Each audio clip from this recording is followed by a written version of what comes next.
Now let's begin. The rain hammered against the windows of the small cabin in Montana's Bitterroot Mountains.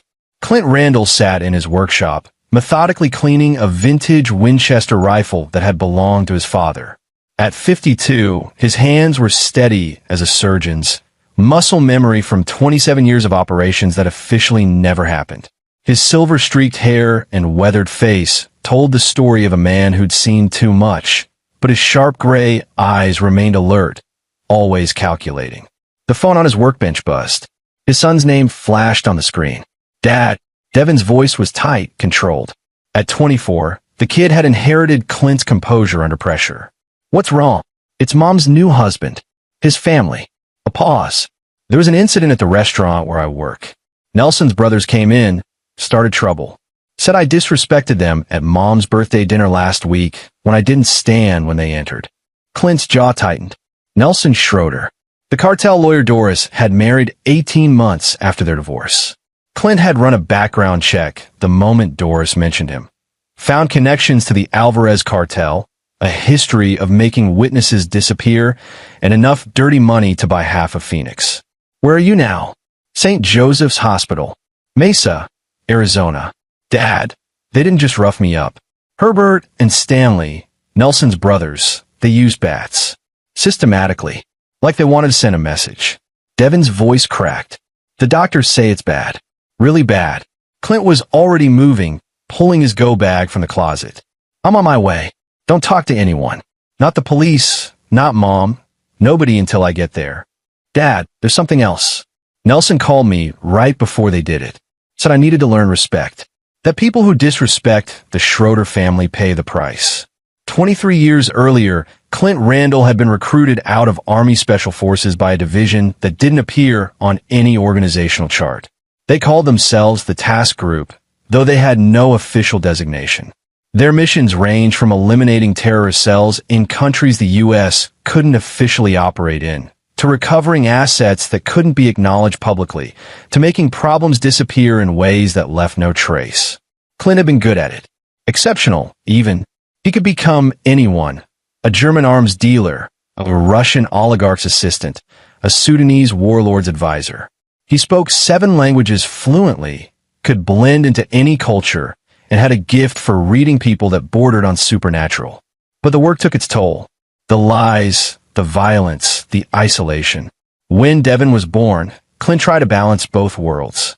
It was Doris who finally gave him the ultimatum, the job or his family. He chose family. Walked away with a clean slate and a new identity in Montana. But Doris never forgave him for the years he was absent, for the secrets he couldn't share, for the man who came home hollow-eyed and distant. The divorce was bitter. She got full custody, moved to Arizona, and forbade Clint from having more than supervised visits until Devin turned 18.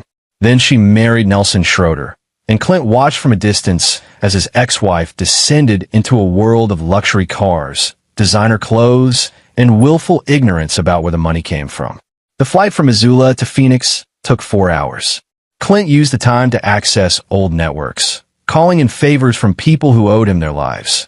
By the time he landed, he had a complete dossier on the Schroeder family. Nelson Schroeder, 47, was the legitimate face of a criminal empire.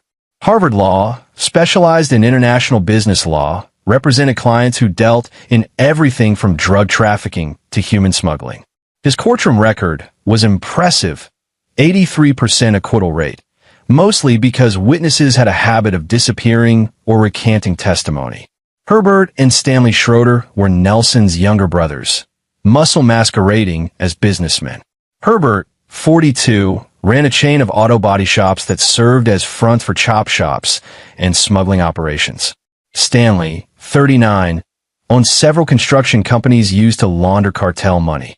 Both had assault charges that mysteriously vanished, tied to the same pattern, punishing anyone who showed disrespect. The Schroeder family operated under old world rules. Respect meant everything. Challenge their authority, even accidentally, and you paid in blood. St. Joseph's Hospital smelled of antiseptic and despair. Clint found Devin's room on the 4th floor. What he saw made his blood run cold. His son lay unconscious, face swollen beyond recognition. tubes ran from his arms. A ventilator breathed for him. The doctor, a tired-looking woman named Dr. Chun, pulled Clint aside. Severe traumatic brain injury. Multiple skull fractures, broken ribs, ruptured spleen, shattered left kneecap. Whoever did this knew exactly what they were doing. Maximum damage without immediate death. She consulted her tablet. We've induced a coma to reduce brain swelling. The next 72 hours are critical. If he survives, he's looking at months of physical therapy. The brain injury, we won't know the extent until he wakes up. If he wakes up, Clint nodded, his face a mask of calm. Inside, something ancient and merciless stirred awake. Doris arrived an hour later, her designer heels clicking on the linoleum. She'd aged well, her auburn hair styled perfectly, skin tight from expensive treatments. The diamonds on her fingers could feed a family for a year. When she saw Clint, her expression hardened. You shouldn't be here. Our son is in a coma, Doris. My son. The custody agreement was clear. Her voice dropped. Nelson is handling this through legal channels. Legal channels? Clint's voice was ice. Your husband's brothers did this. There's nothing legal about it. Doris looked away, and in that moment, Clint saw the truth. She knew. Maybe not the specifics, but she knew the kind of man she'd married, the kind of family she'd joined. It was an accident. Devin provoked them at the restaurant. He didn't stand fast enough when they walked in. Clint stepped closer. That's what Herbert told the hostess. Your stepson thought my son should bow. The Schroeder family has certain traditions. Devin should have understood that. Traditions? Clint laughed, a sound without humor. Is that what you call putting a 24-year-old in a coma? Before Doris could respond, her phone rang. She answered, listened, then held out to Clint. Nelson wants to speak with you. Clint took the phone and walked into the hallway. Mr. Randall. Nelson's voice was smooth, confident, with a trace of amusement. I understand you're upset, but your son needed to learn a valuable lesson about respect. Where are your brothers? Herbert and Stanley? They're fine, thanks for asking. Celebrating. Actually, we had quite a laugh about the whole situation. Nelson's tone turned mocking. Your boy squealed like a pig when Stanley went for the knee. Very entertaining. Clint said nothing, his breathing controlled. Each word Nelson spoke filing away in his memory. Here's what's going to happen, Nelson continued. You're going to leave Phoenix, go back to whatever hole you crawled out of, and forget this happened. Because if you try to pursue this legally, criminally, or any other way, I will bury you. I have the best attorneys in the Southwest. I have judges in my pocket. I have connections that reach further than your limited imagination can comprehend. He paused. Your boy learned what happens when he disrespects our family. Sue me. I fucking dare you. The line went dead. Clint stood in the hallway for a full minute, phone still pressed to his ear. A nurse walked past, gave him a concerned look. He smiled at her, the bland smile of a worried father, and handed the phone back to Doris. What did he say? She asked. Nothing important. That night, Clint checked into a motel near the hospital. He sat on the bed, pulled out a burner laptop, and began making calls. To Ivan, who ran an identity mill in Prague. To Sarah, who could access any database in North America. To Marcus, who specialized in logistics and cleanup. To Elena, who provided weapons no questions asked. The task group might have disbanded officially, but the network remained. Favors were called in. Debts were paid. By dawn, Clint had a complete breakdown of the Schroeder family's operations, their daily routines, their vulnerabilities, and their sins. Nelson lived in a fortress-like mansion in Paradise Valley, one of Phoenix's wealthiest neighborhoods. Herbert ran his auto empire from a compound in Tempe. Stanley's construction headquarters was in Scottsdale, attached to a private club where the brothers met every Thursday night. But more importantly, Clint now knew their secrets. The offshore accounts, the shell companies, the bodies buried, literally, under construction sites, the witnesses who disappeared, the prosecutors who'd been bribed or threatened. The Schroeder brothers weren't just criminals. They were monsters who'd gotten away with it because they were smart enough to hide behind legitimate businesses and good attorneys. Nelson Schroeder had made a critical error. He thought Clint was just some ex-military nobody, a footnote in Doris's past. He had no idea who he'd threatened, what he'd unleashed. Clint pulled out a clean notebook and began to write. Not a plan. Plans were for amateurs. He wrote a timeline, a sequence of events that would unfold with mathematical precision, each step building on the last, each action designed to dismantle the Schroeder empire piece by piece. He wouldn't just kill them. That was too easy, too quick. Nelson wanted to teach lessons about respect. Clint would provide a masterclass. On the second day, Clint visited Devin again. His son remained unconscious, machines breathing for him, monitors beeping a steady rhythm. Dr. Chun reported minimal improvement. The swelling was down, but brain activity remained concerningly low. Clint sat beside the bed, holding Devin's hand. "I know you can hear me, kid. I know you're fighting." He squeezed gently. "I'm going to fix this. I'm going to make them pay for what they did to you. And when you wake up, I'll tell you all about it." He meant every word. That afternoon, Clint followed Herbert Schroeder. The older brother kept a predictable schedule, arrived at his flagship auto shop at 9, left at 5, stopped at the same bar for 2 drinks, then drove to his girlfriend's apartment in Chandler. The girlfriend, Ashley Parks according to her mailbox, was 26 and worked as a paralegal at Nelson's firm. Classic. Herbert was sloppy, arrogant. He parked in the same spot, used the same route, never checked his surroundings. Why would he? In his world, he was untouchable. Clint photographed everything. Patterns, weaknesses, opportunities. Stanley was more cautious, but not by much. He traveled with a bodyguard, a thick-necked man named Rodolfo Wu who looked dangerous, but moved with the lazy confidence of someone who'd never faced a real threat. Stanley's Thursday poker nights at the club were sacrosanct. He'd apparently once skipped his own daughter's recital to attend. But it was Nelson who fascinated Clint most. The lawyer moved through Phoenix like royalty, shaking hands at charity events, giving interviews about justice and community, all while running one of the most sophisticated criminal networks in the Southwest. His mansion had 6 security guards rotating shifts, cameras on every corner, and a panic room that could withstand a small army. On paper, Nelson Schroeder was untouchable. On paper meant nothing to Clint Randall. The third day arrived, 72 hours since the beating. Devin's condition stabilized, but didn't improve. Dr. Chun mentioned the word vegetative for the first time, and Clint saw his son's future stretching out. Years in a care facility, the brilliant kid who'd planned to teach history reduced to a body in a bed. That evening, Clint returned to his motel room and opened a metal case he'd picked up from Elena's drop site. Inside were tools of his old trade. Untraceable phones, fake IDs, passports from 6 countries, and something special. A syringe filled with a colorless liquid that would simulate a heart attack so perfectly that even the best medical examiner would find nothing suspicious. But he wasn't going to use it. Not yet. Maybe not at all. Because Nelson Schroeder deserved worse than death. At midnight, Clint made his first move. He drove to Herbert's girlfriend's apartment building, picked the lock on Ashley's car, a red Mercedes that Nelson had probably bought her, and planted a small device under the driver's seat. Not a bomb. Something subtler. Then he drove to Stanley's construction headquarters. The building was dark, security minimal. Clint bypassed the alarm system in 40 seconds, entered through a service door, and spent the next hour in Stanley's private office, photographing every file, every ledger, every incriminating document. The records were a prosecutor's dream. Detailed accounts of money laundering, bribery, and enough evidence to put Stanley away for decades. But Clint wasn't interested in legal justice. The system had failed Devin. The police had taken statements, but made no arrests. Nelson's attorneys had already started spinning narratives about a disagreement between young men that got out of hand. No, Clint would provide his own justice.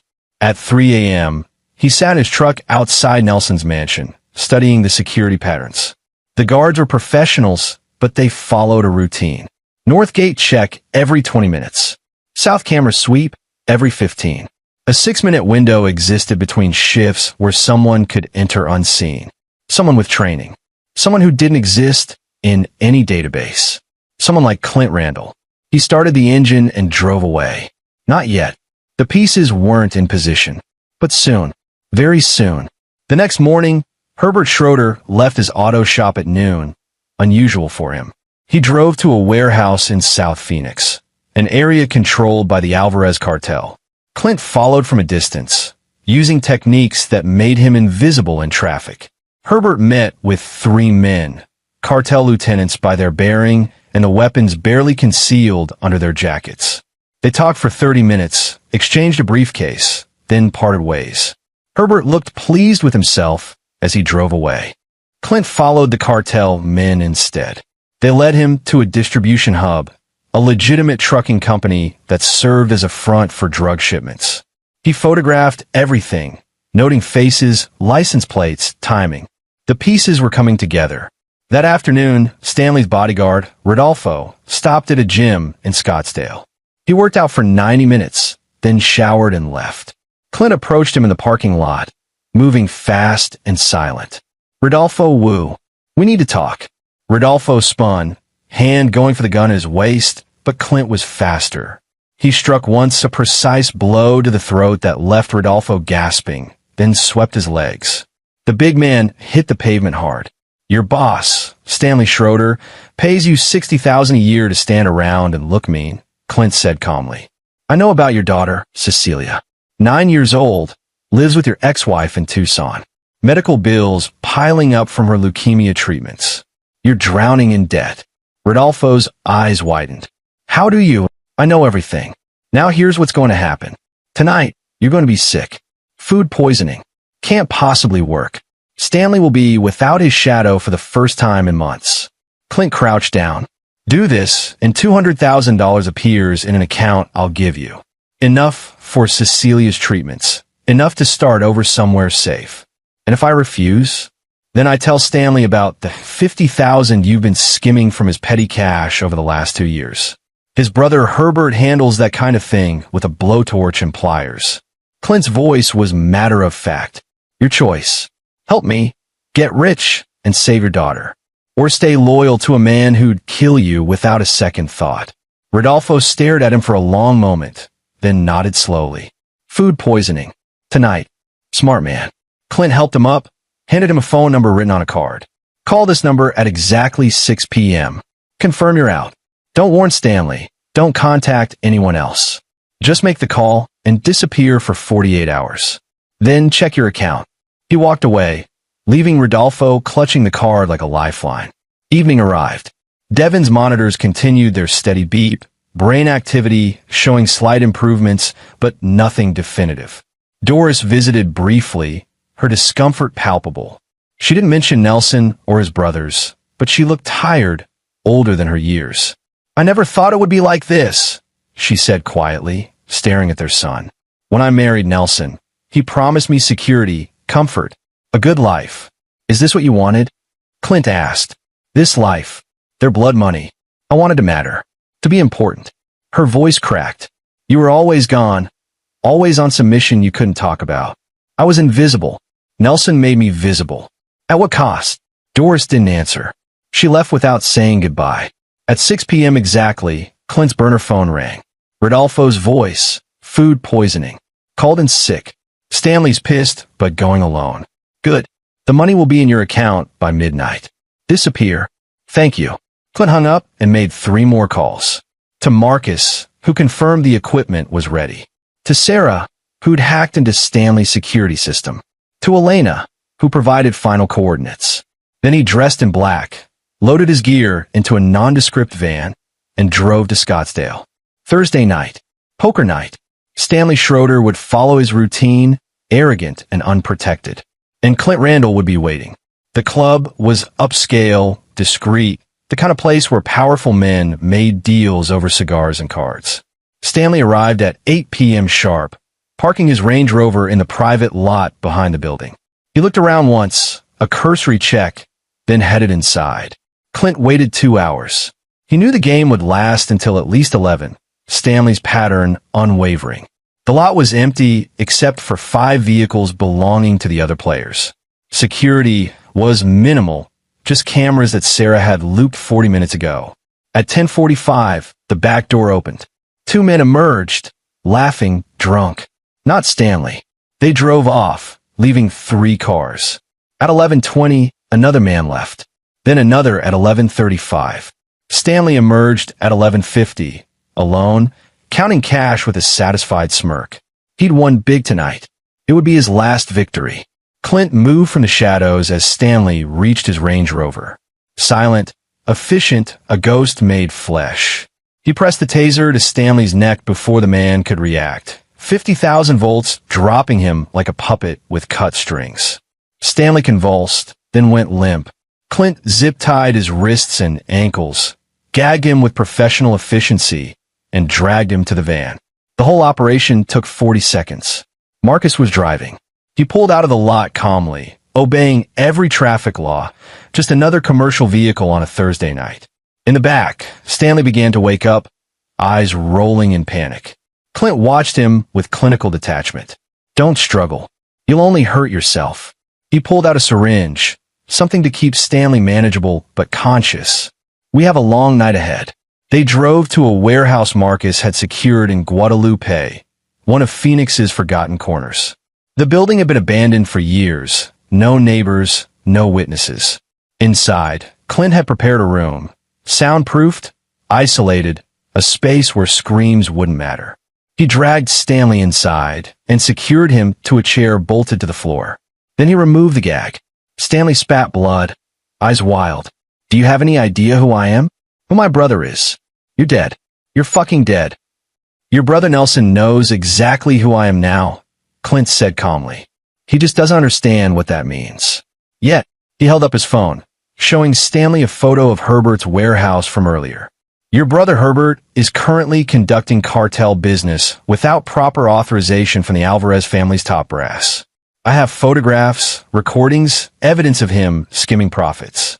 The cartel leadership is very interested in people who steal from them. Stanley's face paled. You're lying. By dawn, Herbert will be missing. The cartel will assume he ran with their money. They'll hunt him. They'll find him. Clint's voice was emotionless. And when they do, they'll make him talk. He'll give up everything. Your operations, Nelson's clients, all of it. You can't. Already did.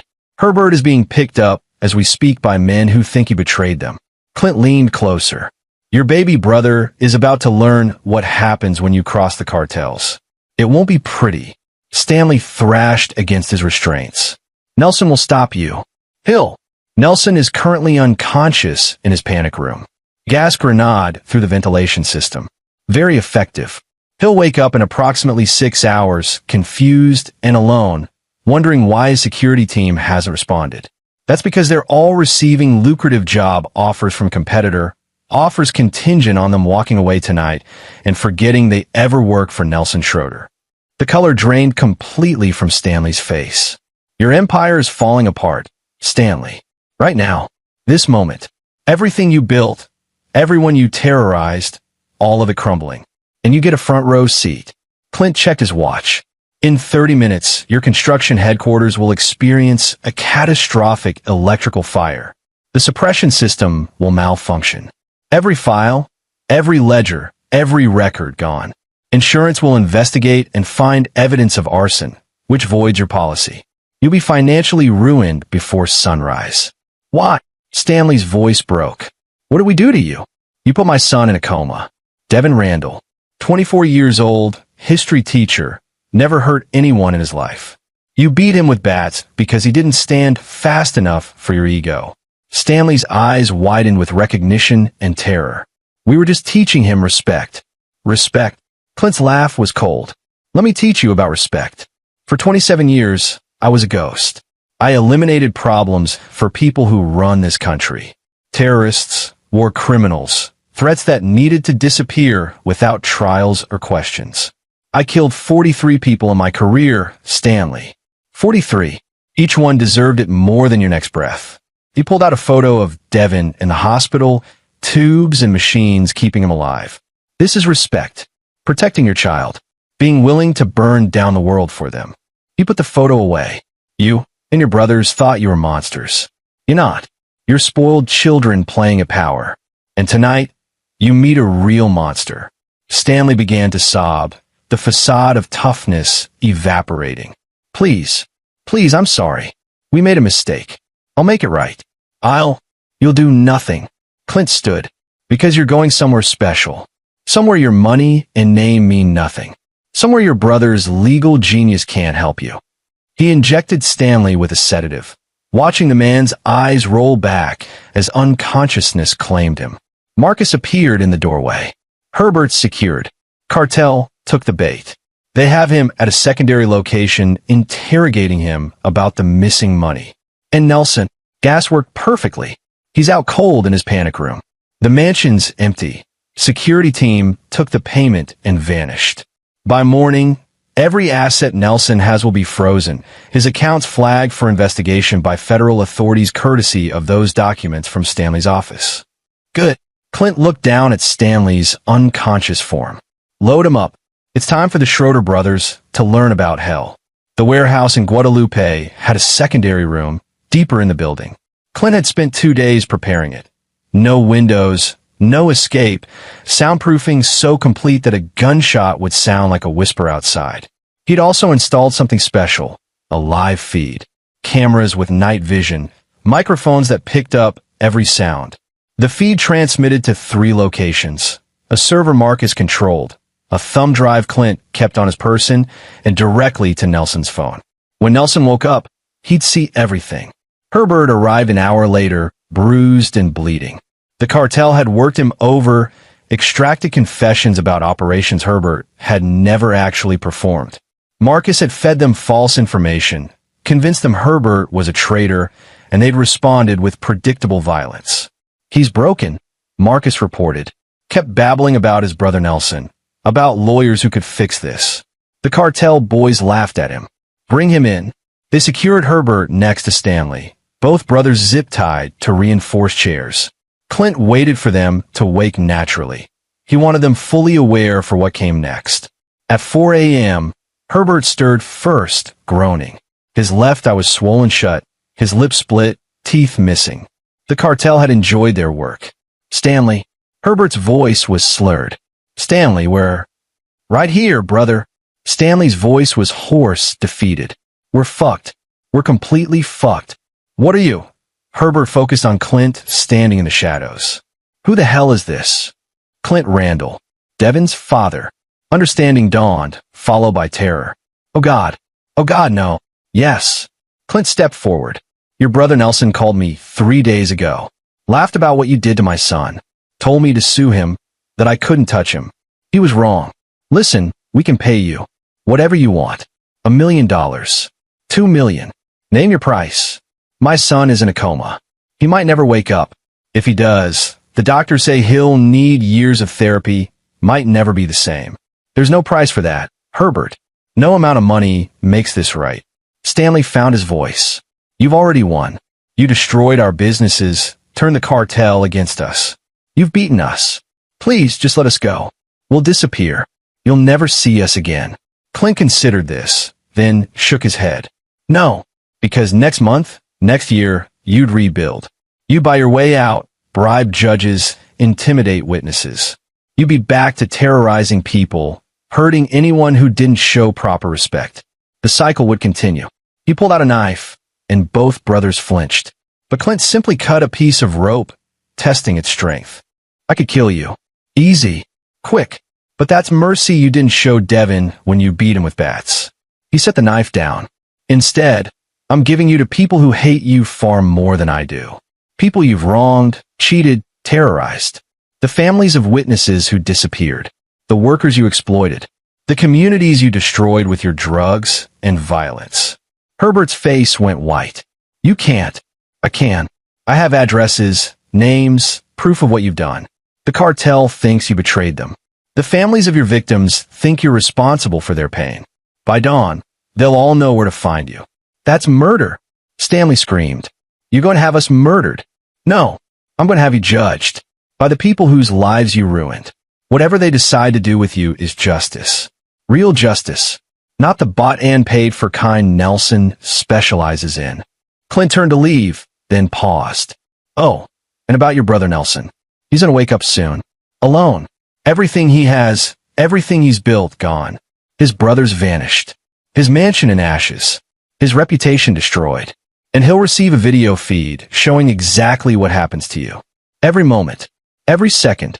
He'll watch and know he can't stop it. Can't save you. Can't do anything but suffer. Please, Herbert sobbed. Please, we're sorry. We made a mistake. We'll do anything. You're right. You made a mistake. You hurt my son, and now you pay the price. Clint walked out of the room. Behind him, the brothers screamed for mercy, their voices echoing in the soundproof space where no one could hear them. Marcus was waiting by the van. The families have been contacted. They'll be here within the hour. What do you want me to do? Give them access. Let them have their justice. Record everything for Nelson. Clint climbed into the van, then disappear. New identity, new life. Take the money we discussed and get out of Phoenix. And you? I have one more stop to make. Nelson Schroeder woke up in darkness, his head pounding, throat burning. He tried to move and found himself on a cold floor, hands zip-tied behind his back. Panic flooded through him as memory returned, gas filling his panic room, his security team not responding, the feeling of helplessness as consciousness faded. Hello. His voice echoed in the empty space. Is anyone there? Lights suddenly blazed alive, blinding him. As his eyes adjusted, Nelson realized he wasn't in his panic room anymore. This was somewhere else, a basement, concrete walls, no windows. Industrial. And sitting across from him, calm as death, was Clint Randall. Welcome back, Nelson. Nelson's mind raced, legal training kicking in despite his terror. Whatever you're planning, it's a federal crime. Kidnapping across state lines is. We're still in Phoenix. And I don't care about federal crimes. My lawyers will find me. My security team. Your security team is in Mexico with new identities and $200,000 each. They won't be looking for you. Clint held up a phone. Your lawyers are currently being raided by the FBI based on documents I provided showing their involvement in witness tampering and money laundering. They're facing disbarment at minimum, federal charges at worst. No one's coming to help you, Nelson. The carefully constructed arrogance began to crack. What do you want? Money? I have offshore accounts. Frozen. All of them. The IRS received detailed information about your financial crimes. By now, federal agents are tearing through every account, every shell company, every hidden asset. You're broke, Nelson. Completely and utterly broke. Nelson's breath came in short gasps. This is insane. You can't just. I already did. Clint tapped the phone screen. Let me show you something. A video feed appeared, grainy but clear. Herbert and Stanley, tied to chairs, surrounded by people Nelson recognized. Families of witnesses who disappeared, workers his brothers had exploited, rivals they destroyed. The people looked angry, vengeful, holding improvised weapons. No. Nelson lunged forward, but Clint easily pushed him back. Your brothers are receiving justice. Real justice. From the people they hurt. You can't do this. This is murder. Is it? I'm not touching them. I simply provided information to interested parties about where your brothers could be found. What those parties choose to do is their business. Clint's voice was clinical. Much like how you provided information to your brothers about where my son worked, what time he left, how best to catch him alone. You didn't swing the bats, but you're just as guilty. Nelson watched the screen, horror mounting as the families advanced on his brothers. Herbert was screaming. Stanley was praying, both begging for mercy they'd never shown their own victims. Turn it off, Nelson whispered. Please, turn it off. No, you're going to watch. Every second. And when it's over, you're going to think about my son, lying in a hospital bed in a coma, tubes breathing for him, machines keeping him alive. You're going to think about the phone call you made to me, laughing about what your brothers did. And you're going to understand that there are consequences. Real consequences. For people like you. I'll give you anything. Nelson begged, tears streaming down his face. Everything I have. My connections, my clients, everything. To stop this. Please. Everything you have is already gone. Your mansion burned to the ground an hour ago. Electrical fire started in the panic room when you triggered the gas system. The whole place went up. Your wife, my ex-wife Doris, made it out with the clothes on her back and nothing else. She's at a hotel, broke and terrified, realizing that marrying a monster has consequences. Clint leaned in close, his voice dropping to a whisper. You told me lawyers couldn't help me. You were right. But lawyers can't help you either, Nelson. Not where you're going. The video feed continued, the sounds of Herbert and Stanley's punishment filling the small space. Nelson couldn't look away, forced to witness the destruction of his brothers, his family, his empire.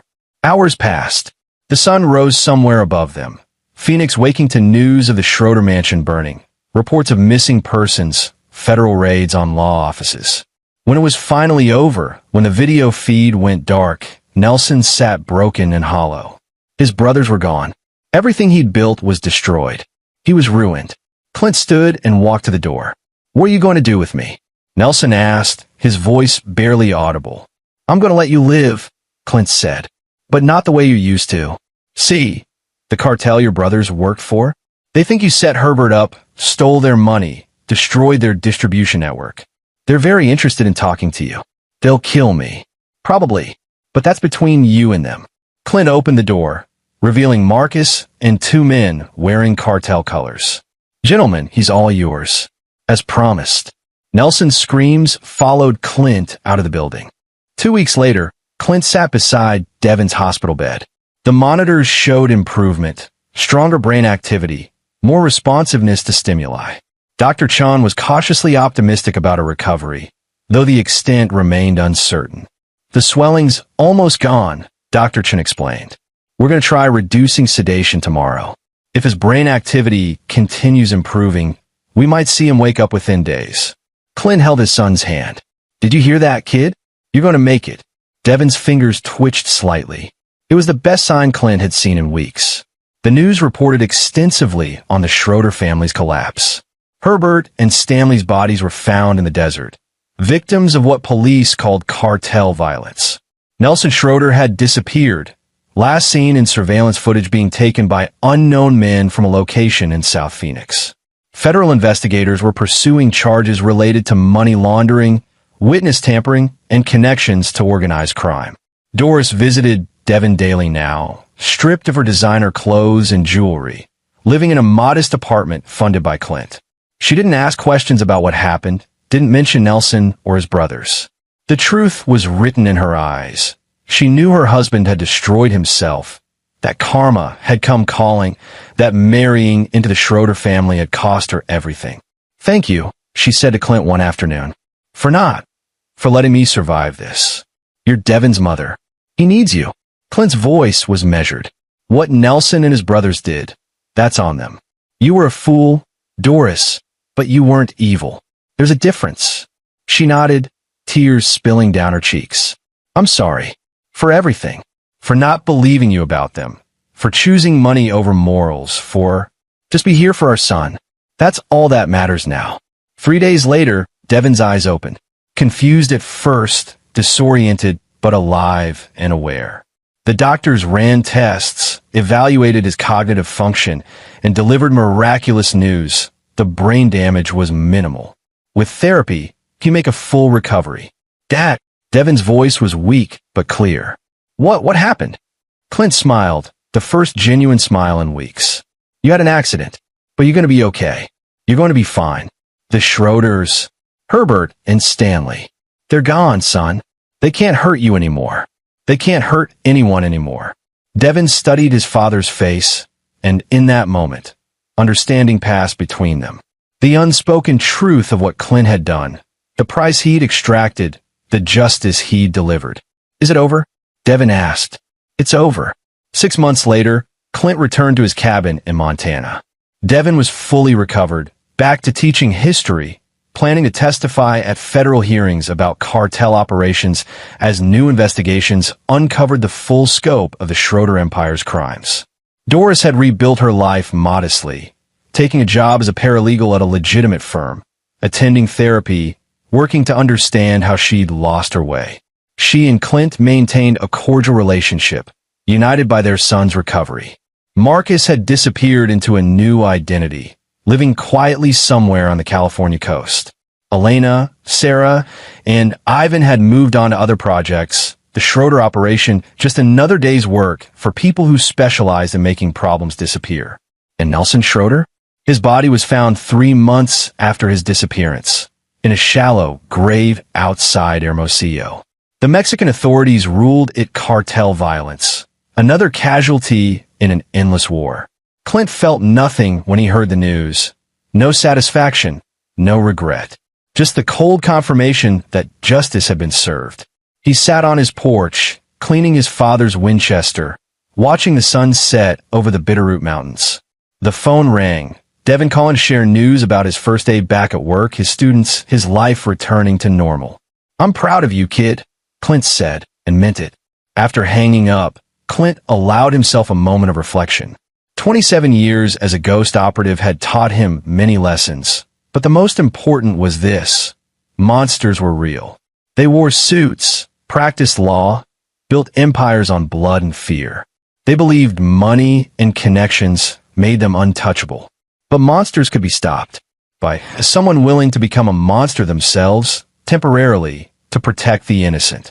By someone who understood that sometimes true justice existed outside courtrooms and legal codes. The Schroeder brothers had thought they were teaching Devin Randall a lesson about respect. Instead, they'd learned the most important lesson of all. Some fathers would burn down heaven and hell itself for their children. Some fathers were ghosts who could reach from the shadows and destroy everything you'd built, everything you were, everything you'd ever be. And some lessons were written in blood. Clint finished cleaning his rifle, locked it away, and went inside. The cabin was warm, familiar, safe. Tomorrow he'd call Devin again, maybe plan a visit. Life would go on. The world would turn. And somewhere in the darkness, other monsters would rise. But that was tomorrow's problem. Tonight, Clint Randall slept peacefully for the first time in months, knowing his son was safe, justice was served, and the ghosts of his past had been put to good use one final time. The story ended the way all good stories should, with the hero victorious, the villains punished, and the promise that evil, no matter how powerful it believes itself to be, can always be defeated by someone willing to pay the price. And Clint Randall had always been willing to pay. This is where our story comes to an end. Share your thoughts in the comments section. Thanks for your precious time. If you enjoyed this story, then please make sure you subscribe to this channel. That would help me a lot. Click on the video you see on the screen, and I will see you there.